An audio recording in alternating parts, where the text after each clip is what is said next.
Watauga Arts Council with your host, Cherry Johnson, serving arts in Watauga County for more than 30 years. Hi, I'm Cherry Johnson with Watauga County Arts Council, and there's so many wonderful things going on in the high country in the summertime. Arts Council's got quite a few on that list. We've got things like summer arts camp and our workshops, and we've got our monthly second Saturday celebration of the arts. We've got gallery exhibits. We've got wonderful opportunities like upcoming is Wood You Believe It? If you don't know what that is, anything related to wood. And so it's kind of becomes a hectic pace sometimes, and so much happening. So our friend Jim Gazelle here came up with a cool idea for a way to kind of take the pressure off and chill out on a wonderful summer afternoon. And we're going to start a tradition, I hope, at the Blue Ridge Art Space, because the Blue Ridge Art Space has this fantastic porch. We were very lucky that the building has this wonderful porch, and it has on the front of the porch these funky little people, little blue people, that kind of made the dark blue-greenish paint start to take on a blue tinge, so it looks like a blue porch. It does. Yeah, and so that gave you an idea. It did, it did. Well, actually, you and the porch gave me an idea. I did. Yes, you did, yeah. Well, you know, a few weeks ago, I was over at the Arts Center volunteering for the first year anniversary of the new building. And I showed up at the wrong meeting, but I guess I was in the right place. That's how you got lassoed into that. Yeah. And so, and you mentioned the idea that, you know, we need some people out there playing some music, making some noise and drawing some attention like Saturday afternoons. And it just so happened that I was trying to find a place to gather up some musicians to just have a jam session that wasn't bluegrass. And I thought, well, hey, and I looked at the porch. It's a beautiful space, very, very protected from the weather, and you know, nice and shady in the afternoon. And so I went to you, of course, and I said, hey, how about if we have something like a blues jam there every Saturday afternoon? Yeah. So from 1:30 to 4:30, correct, starting on July the 5th, we're having an opportunity for musicians or appreciators or anything in between, I guess. Vocalists, hand clappers, foot stompers, whatever. Bring your chair, something to sit on, enjoy it, you know. Right. So they're going to have a chance to come in and kind of just chill out and enjoy the music and relax with the music in the afternoon. And then if you've got something you want to do that evening, we probably can have something for you to do that evening. But if we don't even, it gives you kind of a new, fresh energy, you know, to do that after listening to all that music all day. So, you know. Well, it's, yeah, bear in mind that this is a participatory event. That's true. That's true. Right. And for musicians, it is a participatory event. It's a stress reliever too, isn't it? I would say so. I certainly, music relieves the stress for me many a time. Yeah, a lot of musicians that, now you're kind of like a good example of a lot of the musicians I know where that your career is not music, because you are a professional photographer. That's correct, portrait photographer. Right. And so, but your kind of avocation maybe is the music. Right, yeah, music has really always been part of my life somewhere. You know, dancing, singing, playing. I started to learn how to play guitar when I went to college, and to me, it's really a crucial part of my life. I find it to, like you said, it's just stress relief. It's just another way to express how I feel about life. Now, I asked you a while ago to tell me what blues were. Ah, yes. Not sure I have a definition. I should have went to Wikipedia before. I was actually thinking of doing that this morning, and I didn't. We should have done that. I should have. Yeah. Hey, go to Wikipedia, look it up. At any rate, my interpretation, you know, blues comes from, you know, it's traditional music. It has African roots, but it's certainly a very American form of music. And you know, in its simplest form, it's easy to play. It doesn't require a lot of skill on an instrument. It can be played on almost anything. You know, I play guitar, but you know, whatever, harmonica, banjo, bass fiddle, you know, doesn't matter. And the lyrics are generally very simple, and it you know, it's similar to folk music in that a lot of the songs are kind of handed down, so people end up forgetting the lyrics and then they make up their own and this sort of thing, and it doesn't really matter. And you know, you can have a really great voice and do a lot of really cool things with blues, but then there's a lot of people who sang blues who really had, maybe not the best voice in the world. You know, Janis Joplin, very raspy, for example, you know, and So, you know, you can enter in at any skill level. It's good for jamming, easy to play. Now let's talk about jamming. The Arts Council for many years was the host of old time jams, which are a step beyond bluegrass, really. And those are fun. Those are great. The cool thing that I learned about jams is that a jam is kind of an anybody can do it event. Yes. You know, if you are a very experienced musician, sure, of course you can jam. If you are a beginning musician, it's a great opportunity though, because you can sit next to somebody that maybe has more skill than you do, or new ideas, or just something different from what you do, and you can pick up ideas. You can play along when and how you're able. And if you don't feel like you can handle that, you hang out for a little bit and then you play some more, you know. So there's a lot of flexibility in a jam. Absolutely. It's a perfect place to come in as a beginner. You know, this is, we're calling it the blues porch, but I'm sure that what ends up being played and sung there is going to be the product of whoever shows up. Right. And it's going to shift into the first cousins of the blues, you know, be it gospel. I'm sure a little bluegrass will end up there, certainly some country western and some rock and roll. Right. But all of those things are easy to play. You don't need to know how to do much.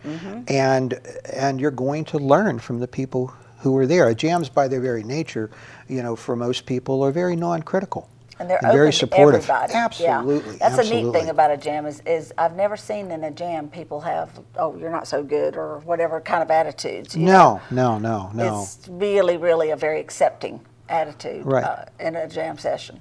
Yeah. And so I think it gives musicians who don't feel, maybe you're rusty, maybe you used to play a long time ago and you haven't done it in a while, gives you a great chance to kind of brush off those skills, you know, and come back and sort of tune them up a little bit, you know, play with them a little, and just start experiencing your music again. Exactly. And like in any situation where artists get together, no matter what the art, you know, you have the inspiration.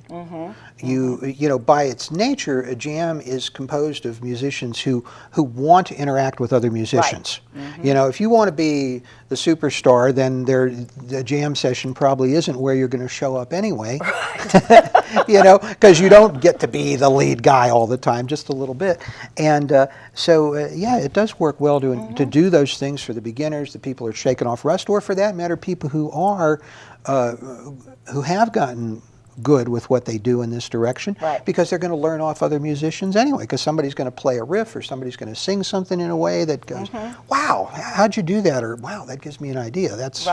That's the cooperative nature of art when you get together anyway. That's what I like about it. Hanging out and playing together. It is a lot of fun. That's really what it's about. It is a lot of fun, right, yeah. And a 1:30 to 4:30 on a Saturday seems to me like an optimal time, because it doesn't commit your whole evening or anything like that. It's just and you can drop in and drop out. Exactly. You don't have to be there the whole time. It certainly would be nice if everybody showed up around 1:30 the first time around, so I feel like I'm not out there alone, you know.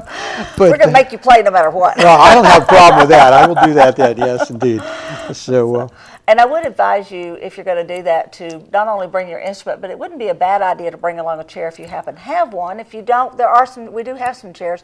We're not chair rich, and many of our chairs have arms, and if you're playing a guitar or something like that, you don't want an arm.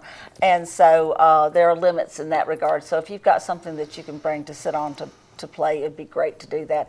If you're just wanting to come and listen, you can do that too. It's okay to come and just please, enjoy. Yes, yeah. I mean, one of the benefits of doing this out in public is, you know, many musicians want to, in some sense or another, be up on stage and get out of the basement and play in front of some other people. And so having an audience there is a nice thing, for sure. You know, you're talking about artists being together and the energy with artists, and I'm really fortunate when I work at the Blue Ridge Art Space. Inevitably, it seems like that one artist walks in the door and then another artist walks in the door, and they may not even know each other, and they may not even be the same discipline, and there's a common link. Yes, absolutely.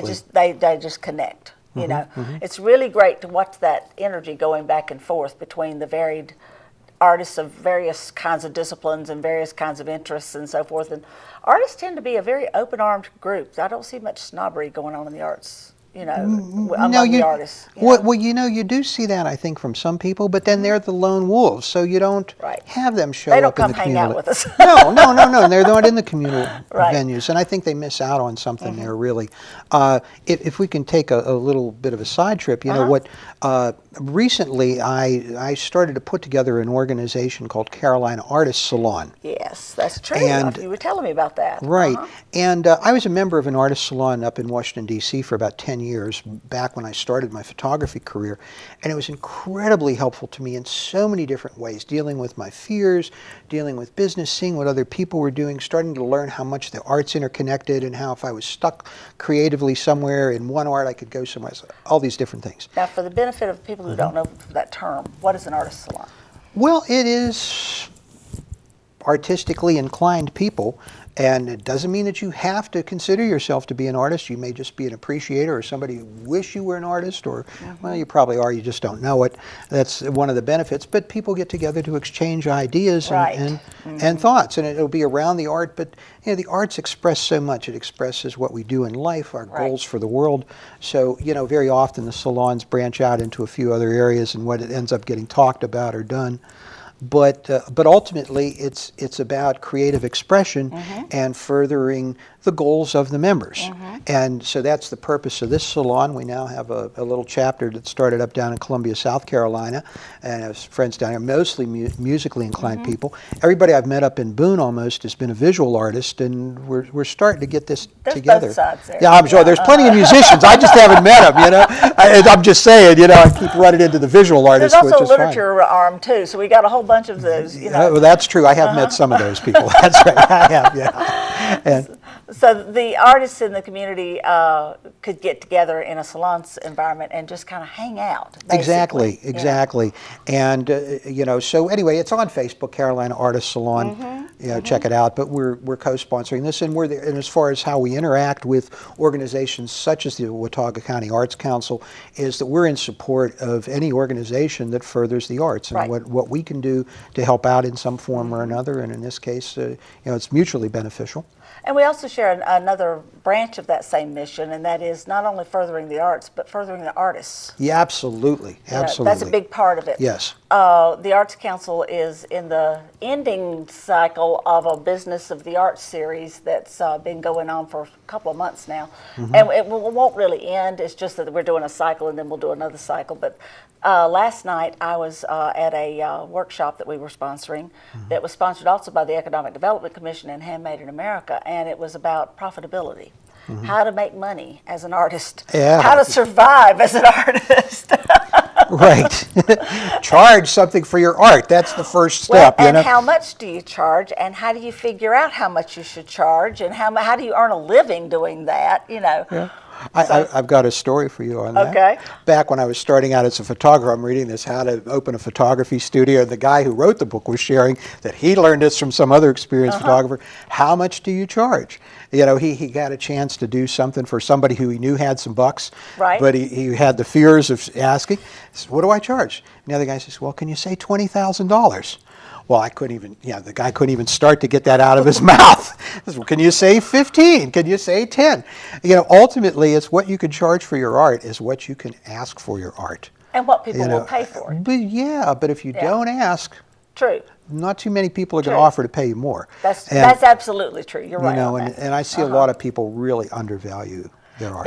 That's been a chronic problem, is that artists do undervalue their art. And I think that also there has to be a certain amount of awareness in the patrons of the arts of the value of the art. You know what I mean? And that's also a big part of the puzzle, you know. It seems to be something that's missing in the United States that exists in the European tradition where art is very valued and the artist is valued seemingly more, and in a lot of other cultures from what I understand too. We're different. Here it's a little different, But I think that I've seen a big change. I've been with the Arts Council over 20 years, and just watching how this community has grown in its appreciation of the arts in general, and how that the arts have become such an integral. I mean, the arts were always there; they've always been part of humanity.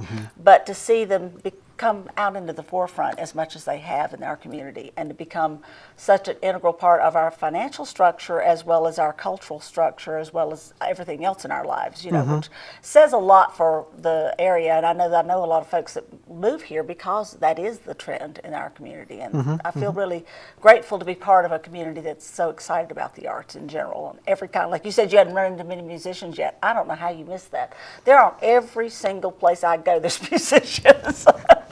You just haven't. Yeah, it's probably my.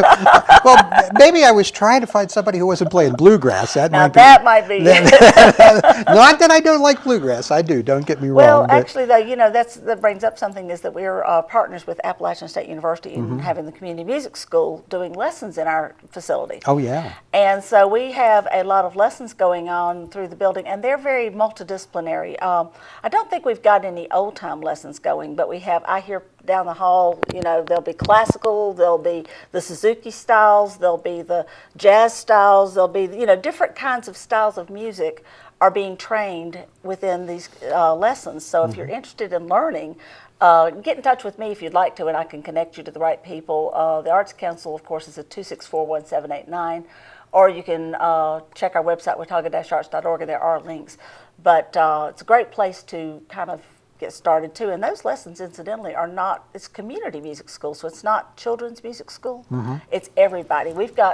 I see students coming in there who are about yay tall, and then I see students coming in there that look to me like they must be somewhere in their 80s. And so, you know, that says a lot. Music speaks to everybody. Ew, it does. It certainly does. The arts speak to everybody. Yes. And you're in both sides of it. You're in the visual and the music. Well, you know, probably actually broader than that. but you know, part of that was realization of where do I practice art in my life, you know, and like I like to do dancing in different forms, and that's part of my life. Jam. Yeah, well, yeah, actually, yeah. I mean, I always liked to dance, but then I got into some improvisational and meditative dance about 11 years ago. Right, Gabriel Roth's 5 Rhythms. Yeah. We'll have to check this out. Oh yeah, but it came to me out of the photography. It was a photography client who said, "Hey, can I dance in front of the camera?" I said, "Sure, why not?" And it was really something. And where'd you learn that? And whatever. It's a long story, but she introduced me to 5 Rhythms. I ended up promoting 5 Rhythms dances up in Washington D.C. for like 4 years. I want to hear more about this. It's later. pretty cool. There's actually there's a little teeny bit of that actually starting in Boone on Friday nights over at St. Mark's, as a matter of fact, at 7 o'clock. Yeah, but anyway, you know, that's part of my life. But I consider what I do in cooking and gardening is part of my art forms. You know, people don't necessarily think of it that way, but when you start to realize how important that is beyond, you know, yeah, I got my garden there and I want to eat good tomatoes, but I also kind of want it to look pretty and this and that and the other thing, you know. So it goes beyond just the And just being able to do it without killing everything is an art form. Yeah, that is. Yeah, sometimes more art than science, for sure. Yeah. Well, I'm so glad that you came up with this cool idea. I think it's going to be fun. I'm looking forward to it. Oh, I am so much, myself. And while you're there, of course, you can always come on in and wander in through the building. You can check out the gift shop, which is a terrific place, showcasing about 70 local artists at this time, although that number keeps growing, but somewhere around there. And then we also always have new exhibits. Right now we've got pedal pushers going on. That'll go on through the weekend of the first blues jam. And then beyond that, we'll have Would You Believe It and the Blue Ridge Fiber Guild and so many other things that are going on. It's just constantly energy and things changing at the Arts Council. And if you've been there once, you go back the next time and it all feels a little bit different because there's more stuff happening and more going on. It's just an exciting place to be. Right. So. And if you'd like to find out what's going on with the Artist Salon, Facebook, Carolina Artists with an S at the end of it, Salon. And just like it, and then you'll get some information. If you're looking for me, you can probably find me through there. Be the easiest thing to remember. And yeah, let the artist in you shine. It's going to be everywhere. Yeah, that's right. Check our website, watauga-arts.org, for information about this and so much more. Watauga Arts Council with your host, Cherry Johnson, serving arts in Watauga County for more than 30 years.